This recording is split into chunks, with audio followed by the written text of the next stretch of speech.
So hello বন্ধুরা, কেমন আছো সবাই? আজকে তো শনিবার আর ঘুম থেকে উঠে পড়েছি। ব্রাশ ট্রাশ করে এদিকে বর নিয়ে চলে এসেছে লুচি আর তরকারি ছোলার ডালের, আর সাথে ছিল স্যালাড। তো সকাল সকাল খেয়ে নিলাম, খেয়ে এবার কাজবাজ করে নিয়েছি। করে ঠোরে আজকে ভেবেছিলাম যে বানাবো আম দিয়ে একটা নতুন রেসিপি। আমটা ফ্রিজে দুদিন ধরে পড়ে রয়েছে, খাওয়া হচ্ছিল না। আর পাকা আম খেতে এখন আর আমার খুব একটা ভালো লাগে না। তো ভাবলাম আম দিয়ে চলো কিছু একটা রেসিপি বানানো যাক। তারপরে মনে পড়লো যে দিদা তো ছোটোবেলায় বানিয়ে খাওয়াতো আমসত্ত্ব। মামা বাড়ি যখনই যেতাম তখনই দেখতাম দিদা বানিয়ে দিত, বানিয়ে পাঠিয়ে দিত। তো দিদাকে দেখেছি কেমনভাবে বানাতো। তো ভাবলাম চলো সেরকমভাবেই আজকে আমসত্ত্বটা বানিয়ে ফেলি। ভালো হবে কি হবে না সেটা তো পরের কথা, বানানোর চেষ্টা তো করতে হবে।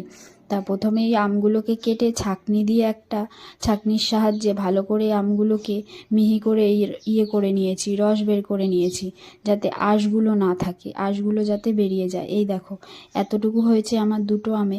তারপরেই গ্যাসে বসিয়ে দিয়েছি জাল দেওয়ার জন্যে। তারপরেই দিয়ে দিলাম একটু নুন আর স্বাদ মতন চিনি, আর ওপর থেকে দিয়েছিলাম লেবুর রস, যাতে এটা অনেক দিন ধরে আমি খেতে পারি। তার জন্যই লেবুর রসটা দেয়া। তো চলো তাড়াতাড়ি জাল দিয়ে নিই, একটু ঘন ঘন হয়ে আসলে এটাকে নামিয়ে নেব।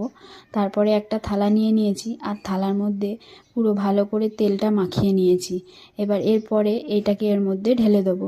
আর এই আমসত্ত্ব হয়েছে কি হয়নি পারফেক্টলিভাবে সেটা দেখার জন্যে তোমাদের আমার ভিডিও দেখতে হবে প্রতিদিন।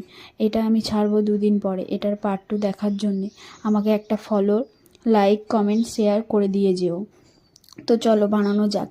বানানো প্রায় হয়ে গেছে। এবার এইটাকে ভালো করে ছড়িয়ে নিয়ে থালার মধ্যে রোদে রেখে দেবো। এখন তো ভালো রোদও উঠছে না, তাই 2-3 দিন লাগবে। আর 2-3 দিন পরে আমি তোমাদেরকে দেখাবো যে এটা পারফেক্টলি হয়েছিল কি হয়নি। চলো এবার তোমাদের দেখিয়ে দিই আজকে দুপুরে শনিবারে নিরামিষে কী কী রান্না করেছি। এই দেখো এখানে আছে ভাত, গরম গরম ভাত। আর এখানে রয়েছে কাঁঠালের দানা দিয়ে কুমড়ো শাক দিয়ে একটা চচ্চড়ি মতন, একটু ঝিঙে, একটু কচুরমুখী, আমি সব রকম সবজি দিয়ে ঘ্যাট মতন করেছি। কাঁঠালের দানা খেতে কিন্তু আমার খুব ভালো লাগে। আর এখানে করেছি সোয়াবিন, ফুলকপি, আলু দিয়ে মাখা মাখা তরকারি, বেশি ঝোল না, একটু মাখা মাখা করেছি। আজকে নিরামিষ শনিবার, এটাই আমাদের মেনু। কেমন লাগলো জানিও। টাটা।